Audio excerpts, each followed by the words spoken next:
Hello दोस्तों, आज हमें फोर्थ नंबर का चैप्टर स्टार्ट करना है, वही अपना सोशल एंड पॉलिटिकल लाइफ का। इसमें चैप्टर का नाम है की एलिमेंट्स ऑफ डेमोक्रेटिक गवर्नमेंट। हमें आज पढ़ना है कि जो डेमोक्रेटिक गवर्नमेंट होती है उसमें कौन कौन से ऐसे की एलिमेंट्स होते हैं जो कि काम करते हैं। ठीक है, इसके बारे में हमें जानने की कोशिश करनी है इस चैप्टर में। सो आपको क्या करना है, ध्यान से देखना है। ठीक है, साथ में नोट्स बनाते रहना है। नोट्स बनाने से क्या होता है, रिविजन में आपको ये बहुत ज़्यादा फायदेमंद होते हैं। सो फर्स्ट ऑफ ऑल, ये सारी चीज़ें, छोटी छोटी चीज़ों पे हमें काम करना है। छोटी छोटी चीज़ों पर काम करने से क्या होता है दोस्तों कि हमें बड़ी चीज़ें आसानी से मिल जाती है। ठीक है, चलो इस चैप्टर में हमें क्या देखना है, देखो अभी। In this chapter, you will read about some of the key elements that influence the working of a democratic government. This includes people's participations, the resolutions of the conflict and the equality and justice. Okay, मतलब ये जो chapter है, इस chapter में आपको यही चीज़ें देखने को मिल सकती है कि क्या क्या जो चीज़ें हैं, जैसे कि गवर्नमेंट क्या है। ठीक है, मतलब डेमोक्रेटिक गवर्नमेंट क्या है, इसके बारे में हमें जानने की कोशिश करना है। ठीक है, ऐसे कौन कौन से की एलिमेंट्स होते हैं जो इन्फ्लुएंस करते हैं वर्किंग, जो कि गवर्नमेंट की वर्किंग है वो सारी चीज़ों में। उसके बाद लोगों का पार्टिसिपेशन कितना इंपॉर्टेंट होता है, इसके बारे में भी हमें जानकारी प्राप्त करनी है इस लेसन में। ठीक है, ये इक्वालिटी क्या है और जस्टिस क्या है, ये जो सारी चीज़ें हैं इसके बारे में हमें पूरी तरह से क्या करना है, अवेयर होना है आज इसी लेसन में। ठीक है, जानने की कोशिश करनी है इसी लेसन में। चलो मैं आगे लेके चलता हूँ आप लोगों को। ये आप देख सकते हो, वर्ल्ड मैप है हमारा। इंडिया यहाँ पे छोटा सा दिख रहा है, देख सकते हो आप लोग यहाँ पे। ठीक है, देखो यहाँ इस तरह से दिख रहा है, ये साउथ अफ्रीका है। चलो स्टार्ट करता हूँ मैं। ओके, स्टार्ट करने से पहले मैं आपको एक चीज़ बता देना चाहता हूँ कि अगर आपको कुछ प्रॉब्लम्स है, डाउट्स है, तो आप मुझे क्या कर सकते हो, जितेंद्र कदम 734 नाम की मेरी इंस्टाग्राम आईडी है, वहाँ पे कनेक्ट होकर आप मुझसे डायरेक्ट सवाल पूछ सकते हो किसी चीज़ से लेके आपको कोई प्रॉब्लम है। और इस ये जो मतलब जो भी मैं नोट्स बनाता हूँ, ठीक है, सो इसके लिए आपको क्या करना है, सबसे पहले एक नाम है NCERT स्टडी विद जितेंद्र। ठीक है, ये टेलीग्राम का चैनल है NCERT स्टडी विद जितेंद्र। ठीक है, ये चैनल ज्वाइन करना है, जिससे कि क्या होगा कि आपको सारे के सारे जो भी PDFs होगी, ठीक है, PDFs होगी, जो भी इम्पोर्टेंट चीज़ें मैं निकालता हूँ, ये आप तक पहुँचाने में उससे मदद होने वाली है। ठीक है, याद रखना है ये सारी चीज़ें। चलो स्टार्ट करता हूँ मैं, ज़्यादा टाइम वेस्ट ना करते हुए। South Africa is a country that has people of several races. Okay, there are black peoples who belongs to the South Africa, whites who comes there to settle, and Indians who came to laborers and traders. Okay, मतलब देखो south Africa है, वहाँ पे ना different different kind के क्या है, different different races के पीपल रहते हैं वहाँ पे। ठीक है, सो उनमें से ना फर्स्ट वो तो ब्लैक पीपल है, उसके बाद क्या है जो बिलोंग करते हैं साउथ अफ्रीका से, मतलब कि प्रॉपर वो वहाँ से ही रहने वाले हैं। ठीक है, और जो वाइट पीपल है वो वहाँ पे सेटल होने के लिए आए हैं। ठीक है, उसके बाद इंडियंस भी है वहाँ पे साउथ अफ्रीका में, जो कि काम करने के लिए गए थे लेबर के तौर पर। और ट्रेडर्स मतलब कि व्यापार के सिलसिले में वहाँ पहुँचे थे वो इंडियन पीपल। देखो ये क्या है, हमें किसी की ये जो स्टोरी बताई गई है, ध्यान से देखना है इसे। माया नैदो, क्या नाम है, माया नैदो, अन 11 year old south African girl living in the town of, क्या नाम है, जहान्नेसबर्ग। क्या नाम है ये, जहान्नेसबर्ग। ओके, जहान्नेसबर्ग में एक माया नेडो नाम की 11 ईयर की लड़की रहती थी। ठीक है, was helping her mother clear of her old boxes, मतलब उसकी माँ को वो मदद करती थी जो भी बॉक्सेस होते हैं वहाँ पे उसे क्लियर अप करने में। She found a scrap book full of pictures and newspapers articles, उसने एक बुक फाइंड की। ठीक है, वो स्क्रैप बुक थी, वहाँ पे उन्हें बहुत सारे पिक्चर्स मिले और न्यूज़ आर्टिकल्स मिले। There were many pictures of a young school boy of around 15 years of age, वहाँ पे बहुत सारे ऐसे लड़के थे जो कि 15 ईयर के उनकी एज थी और वो स्कूल जाने वाले लड़के थे। When she ask her mother whose the boy was, she was told that she was called Hector Petersons. Okay, मतलब कि वहाँ पे वो जो लड़का था उसने वो जो लड़की थी उसने अपनी माँ को पूछा कि यहाँ पे जो भी ये बॉय दिया गया है ये कौन है। सो माँ ने रिप्लाई दिया, माँ ने बोला कि ये जो लड़का है इसका नाम क्या है, हेक्टर पीटरसन्स इसका नाम है। ठीक है, आगे देखो। He had been shot by the police, Maya was shock, मतलब कि उसे शूट किया गया था पुलिस के द्वारा, ठीक है। माया पूरी तरह से शॉक हो गई। वाई शी आस्क, उसने क्वेश्चन पूछा अपनी माँ से कि क्यों ऐसा क्यों किया पुलिस ने, ठीक है। आगे देखो, her mother explain that South Africa was earlier govern by the apartheid laws, मतलब जो वो बताने की कोशिश कर रही है उसकी माँ की साउथ अफ्रीका पहले इंडिपेंडेंस नहीं था। सो पहले का जो गवर्न किया जाता था अपार्थिस्ट लॉज के द्वारा, मतलब कि ऐसे लॉज थे जो सिर्फ, हाँ, जो वाइट पीपल्स के द्वारा किए जाते थे, सिर्फ मतलब कि ऐसा बोल सकते हैं हम लोग कि उनके शोषण कर किया जा रहा था, उन्हें किसी प्रकार की राइट्स नहीं थी। Apartheid means separation of the basis of race, मतलब अपार्थिस्ट देखो कि अलग अलग डिफरेंट डिफरेंट रेस थे, मतलब वाइट पीपल क्या, पहले अपार्थिस्ट का मतलब क्या है कि जो ऐसे पीपल्स है जो लॉ सेपरेशन किए जाते हैं on the basis of race, मतलब कि उनके कलर, उनके ओरिजिन, मतलब उनके प्लेस के हिसाब से उन्हें डिवाइड किया जाता था, ठीक है। उसे बोलते हैं अपार्थाइड, ठीक है। South African people were divided into white, black, Indian and coloured race, okay. मतलब जो साउथ अफ्रीकन पीपल्स है वहाँ पे उन्हें ना डिवाइड किया गया है। किन किन में डिवाइड किया है, देखो South African people were divided into, देखो वाइट, एक क्या है वाइट, उसके बाद क्या है ब्लैक, उसके बाद इंडियन एंड कॉलरिया रेस, मतलब कि कॉलरिया रेस का एक वहाँ पे एक रेस प्रेजेंट है वहाँ पे, मतलब ऐसे चार पार्ट में साउथ अफ्रीका डिवाइड करके रखा है उन लोगों ने। According to the law this races were not allowed to mingle with each other, मतलब कि लॉ के हिसाब से देखा जाए कि वो एक दूसरे से मिंगल नहीं कर सकते, मतलब कि कनेक्ट नहीं हो सकते, मतलब शादियाँ ये सारी चीज़ें, ये सारी मतलब वो अलाउ नहीं थे लॉ के हिसाब से। To live near each other और even to use common facilities, मतलब वो एक साथ एक जगह पे रह भी नहीं सकती थे, और कुछ कॉमन फैसिलिटीज़ होती है वो भी उन्हें एक साथ नहीं दी जाती थी। उनमें बहुत ज़्यादा भेदभाव होता था, किसी को कुछ और दिया जाता था तो किसी को और कुछ और फैसिलिटीज़ दी जाती थी। Maya could not believe her eyes, मतलब उन्होंने अपनी आंखों पर बिलीव नहीं किया माया ने। Maya's father, sorry, Maya's mother sound angrily when she spoke about life under apartheid, okay. मतलब कि जो माया की जो मदर है उसने बहुत ज़्यादा एंग्रीली बिहेव किया जब उसने बोला कि ये अपार्थिस्ट, ये क्या, ये सारी चीज़ें क्या है। She told Maya that in those days, मतलब उसने बताया माया को कि उन दिनों में हॉस्पिटल्स वेयर, देखो किस प्रकार से वो पेंटिंग्स थे, देखो आप लोग देख सकते हो, ठीक है। माया और उसकी माँ और जो पेंटिंग्स वहाँ पे दी गई है, आगे देखो। Hospitals were separated and were ambulances, मतलब जो हॉस्पिटल्स थे वो भी पूरी तरह से अलग अलग थे, एम्बुलेंस भी पूरी तरह से अलग अलग थे, मतलब वाइट लोगों के लिए अलग चीज़ें, ब्लैक लोगों के लिए अलग चीज़ें, इंडियंस के लिए अलग चीज़ें। N ambulance means for a white people would always be well equipped while one means for black people was not, okay. मतलब जो वाइट पीपल होते थे उनके लिए जो एम्बुलेंस हुआ करती थी बहुत ज़्यादा वेल इक्विप्ड हुआ करती थी, जैसे ब्लैक पीपल थे उनके लिए ये सारी फैसिलिटीज़ नहीं थी। There were separate trains and buses, वहाँ पे सेपरेट ट्रेन्स हुआ करती थी और सेपरेट बसेस हुआ करते थे। Even the bus stops were different for black and white people, ठीक है। मतलब इसके साथ ही जो बस स्टॉप हुआ करते थे वो पूरी तरह से डिफरेंट हुआ करते थे ब्लैक और वाइट पीपल के लिए, ओके। इतना ज़्यादा इनइक्वालिटी आप लोग देख सकते हो साउथ अफ्रीका में थी। Non whites were not allow to vote, मतलब जो नॉन वाइट्स मतलब ब्लैक पीपल थे उन्हें वोट करने का कोई भी राइट्स नहीं था।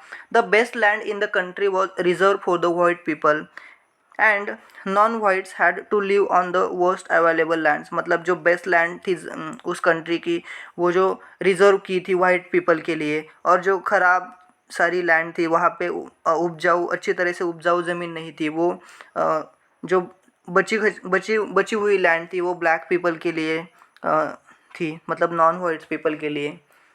दस blacks and coloured people they are not consider to be equal to the whites, मतलब जो ब्लैक्स पीपल थे और जो वाइट पीपल थे वो कंसिडर नहीं किए जाते थे, इक्वली ट्रीट नहीं किया जाता था इन लोगों को। ये सारी चीज़ें वहाँ पे देखने को मिली है, ठीक है।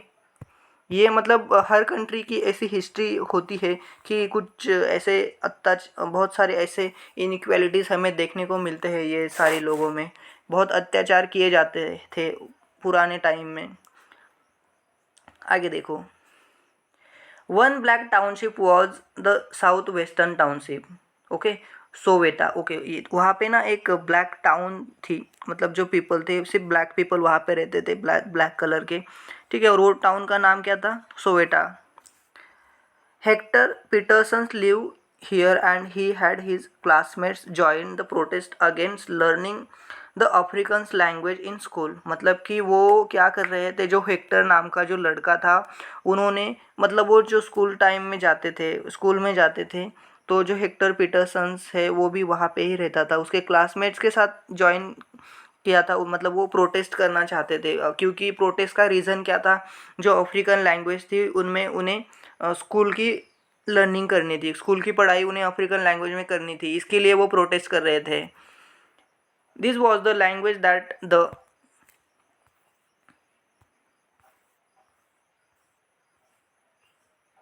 वाइट स्पोक, मतलब ये जो लैंग्वेज थी, कौन सी लैंग्वेज थी? जो वाइट पीपल बोलते थे, मतलब स्पीक करते थे वह, या फिर यूज़ करते थे, ठीक है, वही लैंग्वेज का यूज़ किया जाता था स्कूल में। लेकिन जो ब्लैक मतलब अफ्रीकन लैंग्वेज थी, इसका यूज नहीं किया जाता था।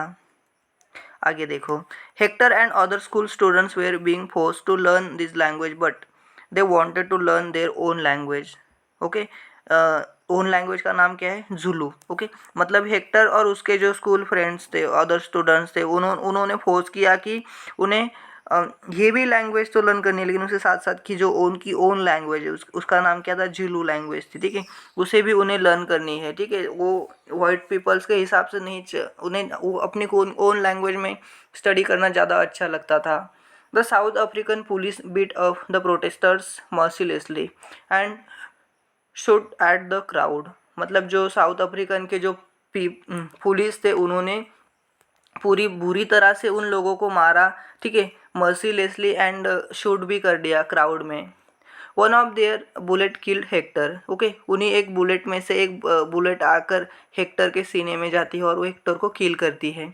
दिस वॉज ऑन 16 जून 1974। ये कब की बात है? 16 जून 1976 की बात है। उस टाइम में हेक्टर का देहांत होता है साउथ अफ्रीका में। Okay, the African The African National Congress, a group of people who led the struggle against apartheid, and their most well-known leaders, Nelson Mandela, fought the apartheid system for several years. देखो, ये जो उनमें एक south Africa, जिस प्रकार से India में आप लोगों को देख सकते हो कांग्रेस पार्टी है, उसी प्रकार से वहाँ की जो अफ्रीकन नेशनल कांग्रेस पार्टी थी, ठीक है, a group of people who lead the struggle against apartheid, मतलब जो अपार्थिस पीपल थे उनके अगेंस्ट में वो स्ट्रगल कर रहे थे उनके राइट्स के लिए। And their most well known leader, उनमें से उनका जो मोस्ट वेल लीडर थी, क्या नाम है उनका?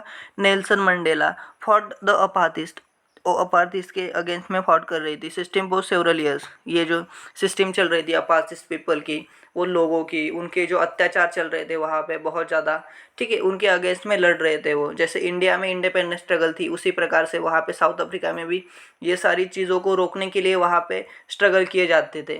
Finally they succeeded and in 1994 South Africa became a democratic country in which people of all races were consider equal. Okay, और इसी का नतीजा रिजल्ट निकल के आता है, वो फाइनली सक्सेस होते हैं उनकी ये प्रोसेस में। और 1994 में उन्हें क्या मिलता है कि मतलब वो राइट्स मिल जाते हैं, मतलब कि ये डेमोक्रेटिक कंट्री वो इस्टेब्लिश करते हैं। जैसे इंडिया एक डेमोक्रेटिक कंट्री है, इसी प्रकार से साउथ अफ्रीका भी उस 1994 में एक डेमोक्रेटिक कंट्री बनी, और ऑल जो पीपल थे, ऑल रेसेस के पीपल थे, उन्हें इक्वली कंसिडर किया जाने लगा इसी के बाद से। आगे देखो, यहाँ पे ना कुछ क्वेश्चंस हैं, आपको क्या करना है, उनके आंसर फाइंड करने की कोशिश करनी है। What were Hector's and his classmates protesting about. Okay, जो हेक्टर और उनके जो क्लासमेट थे वो क्यों प्रोटेस्ट कर रहे थे, क्या प्रोटेस्ट कर रहे थे? List 5 ways in which the non whites were discriminated against. Okay, आपको क्या करना है, कुछ 5 वेज बताने हैं कि जो नॉन वाइट्स पीपल थे वो कौन से आधार पर डिस्क्रिमिनेट किए जाते हैं। आगे देखो, आपको ये 5 पॉइंट्स है, यहाँ पे आपको खुद को नोट डाउन करना है और खुद को पॉइंट्स बनाना है, जिससे कि क्या हो सकता है, एग्ज़ाम में आपको बहुत अच्छी तरह से मदद हो सकती है आंसर राइटिंग करने में। Do you think it is important for all person to be treated equally और व्हाई।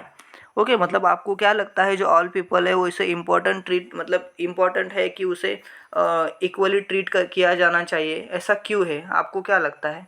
आपको खुद को आंसर देना है। ये सारे देखो, ये जो आंसर है ना वहाँ पे देखो, जिस यहाँ पे आपको खुद की थिंकिंग प्रोसेस कितनी अच्छी काम करती है, इसके बिहाव पे ये आंसर निकाले जा सकते हैं। और यही सारे अगर यूपीएससी में देखोगे कि ऐसे ही सारे क्वेश्चंस होते हैं जिससे एक स्टूडेंट की थिंकिंग कैपेसिटी वो चेक करने की कोशिश करते हैं। सो आज से अगर आपको लगता है कि यूपीएससी की प्रिपरेशन स्टार्ट करनी है थोड़ी थोड़ी, सो आप ये सारी क्वेश्चन है उसे 100% सॉल्व करना है। ओके आगे देखो, let us now try to understand what a democratic government means to all of us. Okay अभी हमें क्या करना है, अंडरस्टैंड करने की कोशिश करनी है कि एग्जैक्टली डेमोक्रेटिक गवर्नमेंट क्या होती है और इसका मीनिंग क्या है हमारे लिए। देखो यहाँ पे एक पॉइंट से पार्टिसिपेशन, मतलब कि हर एक इंसान है जो कि पार्टिसिपेट कर सकता है कौन सी चीज़ों में, एक डेमोक्रेटिक गवर्नमेंट इस्टेब्लिश करने में। जैसे कि एक आम इंसान, आप लोग देख सकते हो हमारे इंडिया में जो भी 18 के अबोव होते हैं, 18 से ज़्यादा, 18 ईयर से ज़्यादा इन जिनकी एज होती है उन्हें वोटिंग करने का राइट्स है। सो वो क्या करते हैं, इनडायरेक्टली पार्टिसिपेट करते हैं मतलब गवर्नमेंट बनाने में। So participation is important for every democratic country. आगे देखो, why do we have regular elections. Okay मतलब कि हम रेगुलर इलेक्शंस क्यों कराते हैं। You have already read in the previous chapter that peoples make a decisions in a democracy. आप लोगों ने पहले से हम लोगों ने देख के रखा है प्रीवियस चैप्टर में कि किस प्रकार से जो पीपल्स है वो एक जगह पे आते हैं और डिसीजंस लेते हैं, और इन डेमोक्रेसी में ये सारी चीज़ें होती रहती है। Through voting in the elections people elect leaders to the represent them. Okay मतलब जो डेमोक्रेसी में क्या होता है, इलेक्शंस होते हैं, इलेक्शन होने के बाद पीपल क्या करते हैं कि लीडर चुनते हैं और लीडर को रिप्रेजेंटेटिव के तौर पे वहाँ पे संसद में या फिर पार्लियामेंट में भेजा जाता है। ठीक है, वो रिप्रेजेंटेटिव का काम करता है, जो लोकल एरिया होते हैं, लोकल पीपल होते हैं उनका। This representatives take decisions on behalf of the people. ये जो रिप्रेजेंटेटिव्स होते हैं वो सारे डिसीजंस लेते हैं on the behalf of people, मतलब पीपल का सोच विचार करके वो क्या थिंक करते हैं, ये सारी चीज़ों के देख करके वो डिसीजंस लेते हैं। ओके आगे देखो, in doing to it the assume that they will keep in mind the voice and interest of the people। Okay मतलब कि वो सारी चीज़ें एक्शन लेते वक्त ये जो रिप्रेजेंटेटिव्स होते हैं वो सारी चीज़ों को ध्यान में रखते हो, मतलब कि पीपल क्या थिंक करते हैं, उनका किसी प्रकार से अहित ना होना चाहिए, पीपल्स का इंटरेस्ट क्या है, वो क्या सोचते हैं, ये सारी चीज़ों को ध्यान में रखते हुए वो रिप्रेजेंटेटिव काम करते हैं। देखो अभी ये ना ये डिस्कस का पॉइंट है। Look at some newspapers and discuss some elections that you may have read about. Okay मतलब आपको न्यूज़पेपर्स देखना है सबसे पहले तो। सो वहाँ पे इलेक्शन का डिस्कशन चलता रहता है न्यूज़पेपर में। सो आपको आपका क्या ओपिनियन है उसके अबाउट में आपका, आप क्या सोचते हो और उनकी सोच थिंकिंग प्रोसेस क्या है, उन्हें कंपैरिजन करना है और देखना है एग्जैक्टली वहाँ पे। Do you think elections are required after a fix period. आपको लगता है कि इलेक्शंस रिक्वायर्ड है कि एक फिक्स पीरियड में होने ही चाहिए। आप क्या सोचते हो, आपको खुद को ये बताना है। आगे देखो, all governments are elect for fix periods. जो ऑल सारे गवर्नमेंट्स होते हैं वो इलेक्ट किए जाते हैं एक फिक्स पीरियड के लिए। In India this period is 5 years. India में ये कितने ईयर का पीरियड होता है, 5 ईयर का पीरियड होता है। देखो क्वेश्चन पूछा जा सकता है कि इंडिया में इलेक्शंस के पीरियड कितने होते हैं। ओके मतलब कितने दिनों में इंडिया में इलेक्शंस कराए जाते हैं। सो इसका आंसर क्या है, 5 years. Once elected governments can stay in power only for that period. Okay मतलब जो इलेक्टेड गवर्नमेंट है वो पावर में सिर्फ उन्हीं दिनों, इतने ही दिनों के लिए होता है। कितने दिनों के लिए, 5 ईयर के लिए होता है वो। If they want to continue to be a power then they have to be re elected by the people. वो अगर उन्हें कंटिन्यू पावर में रहना है सो उन्हें क्या है, री इलेक्शन करके उन्हें फिर से पीपल्स के वोटिंग पा करके वो फिर से कंटिन्यू कर सकते हैं। This is a movement when people can sense their power in a democracy. यही एक मूवमेंट है जो पीपल सोच मतलब थिंक करते हैं, सेंस करते हैं कि ये पावर है उनके पास डेमोक्रेसी में, कि वो कौन से लीडर को पार्लियामेंट में भेज सकते हैं। In this way the power of the government gets limited by regular elections. इसी तरह से जो गवर्नमेंट की पावर है वो लिमिटेड कर दी गई है रेगुलर इलेक्शंस होने के कारण से। ओके, यहाँ तक किसी को कोई प्रॉब्लम है? अगर प्रॉब्लम्स होता है तो क्या करना है फाइनली, मतलब कमेंट्स बॉक्स में लिखना है। कमेंट बॉक्स में लिखने के बाद मैं क्या करूँगा, एक छोटा सा वीडियो बना करके आप लोगों को सेंड कर दूँगा। ओके, इसी चैनल पर। हाँ, सो इसीलिए आपको क्या करना है कि सब्सक्राइब भी करके रखना है चैनल को, जिससे कि क्या हो सकता है मैं जो भी वीडियो बनाता हूँ, जो भी कंटेंट क्रिएट करता हूँ, आप तक प्रोवाइड किया जा सके वो। सो उसके साथ ही बेल आइकॉन को भी क्लिक करके रखना है, जिससे कि वो सारी वीडियो की नोटिफिकेशन आप तक पहुँचती है। और इस वीडियो को लाइक करना है दोस्तों, ये सारी चीज़ें आपके लिए किए जा रही है। सो आपका अगर फ़ायदा होता है, आपको अच्छा लगता है, सो लाइक करना है। चलो आगे देखो, other ways to participating. Okay, ऐसे कौन कौन से अदर वेज है जहाँ पे लोग पार्टिसिपेट करते हैं? Elections are usually held once in a 5 year. Elections किए कराए जाते हैं 5 ईयर में एक बार। Besides voting there were other ways of participating in the process of government. इसी तरह से जो वोटिंग एक प्रोसेस है जो हम लोग डायरेक्टली पार्टिसिपेट करते हैं गवर्नमेंट के कामकाज में, मतलब कि पीपल को इलेक्ट करके। People participate by taking an interest in the working of the government and the criticizing it when required. Okay, मतलब जो पीपल जो पार्टिसिपेट करते हैं जो गवर्नमेंट में, उनके जो इंटरेस्ट होते हैं, कौन कौन से काम करते हैं, उनके काम के हिसाब से उन्हें क्या करते हैं गवर्नमेंट में क्रिटिसाइजिंग किया जाता है जब रिक्वायर्ड होता है। जैसे आप लोग देख सकते हो कि यहाँ अभी करंट टाइम में बीजेपी की गवर्नमेंट है, ठीक है। सो बीजेपी गवर्नमेंट किस प्रकार से काम कर रही है, कौन से काम कर रही है, ये सारी चीज़ों को ध्यान में रखते हुए जो कांग्रेस पार्टी वो क्रिटिसाइजिंग का काम करती है। अगर क्रिटिसाइजिंग का काम होता है तो क्या होता है कि उन्हें किसी ना किसी का क्या बोलते हैं हम लोग कि मतलब कोई ना कोई है जो देखने वाला है ये सारी चीज़ें, वो इसीलिए क्या होता है बहुत अच्छी तरह से काम करते हैं और गवर्नमेंट के बहुत सारे ऐसे प्रोजेक्ट है वो पूरी तरह से अच्छी तरह से किए जाते हैं। ठीक किसी प्रकार के फ्रॉड्स ये सारी चीज़ों से बचा जा सकता है क्रिटिसाइजिंग करने से। इन अगस्त 2005, मतलब कि ये बात है कब की, 2005 के अगस्त की। When a particular government increase the money people had to pay for electricity, people expressed their disapproval very sharply।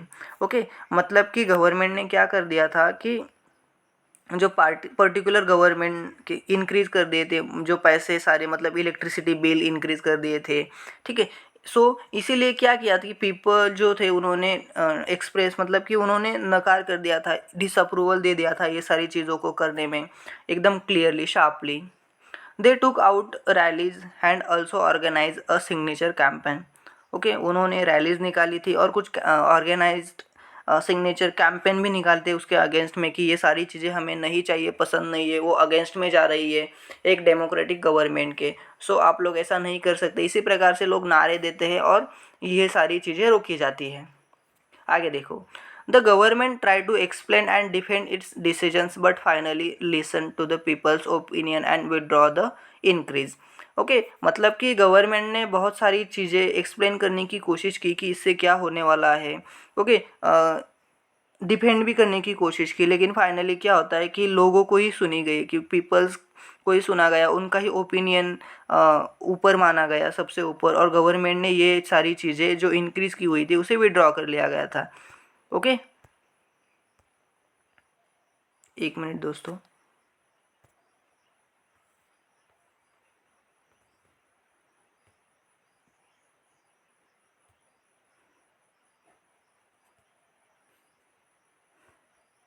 Okay, हाँ, यहाँ तक कोई प्रॉब्लम है दोस्तों किसी को?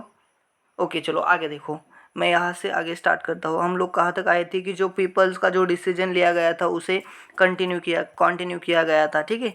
आगे देखो, the government had to change its decision because it is responsible for the people. Government ने क्या किया था, उनका डिसीजन चेंज कर लिया था, क्योंकि इसका रीज़न क्या है कि वो रिस्पॉन्सिबल होते हैं वो सारे डिसीजंस लेने में या फिर डिसीजंस को पूर्ति करने में। ओके, चलो यहाँ तक किसी को कोई प्रॉब्लम है? दोस्तों यहाँ पे ये क्या दिया गया है कि व्हाट अप्रूवल्स और disapproval is being express here. Okay, मतलब कौन से ऐसे अप्रूवल है और कौन से डिसअप्रूवल है यहाँ पे दिए गए हैं। Government must give compensations to flood victims, ये सारी मतलब गवर्नमेंट कौन कौन सी ऐसी चीज़ें वहाँ पे मदद करता है, एक्शन क्या क्या ली जाती है, किन कौन की चीज़ें पे बैन किया जाता है। ओके, सो चलो यहाँ तक देखा हम लोगों ने, जो यहाँ से आगे हम लोग नेक्स्ट सेशन में कंटिन्यू करने वाले हैं। चलो बाय बाय, टेक केयर, और सब्सक्राइब करना है चैनल को 100%, क्योंकि आप तक कंटेंट पहुंचाना मेरा काम है और आपका काम है कि अच्छी तरह से पढ़ाई करना। चलो बाय बाय।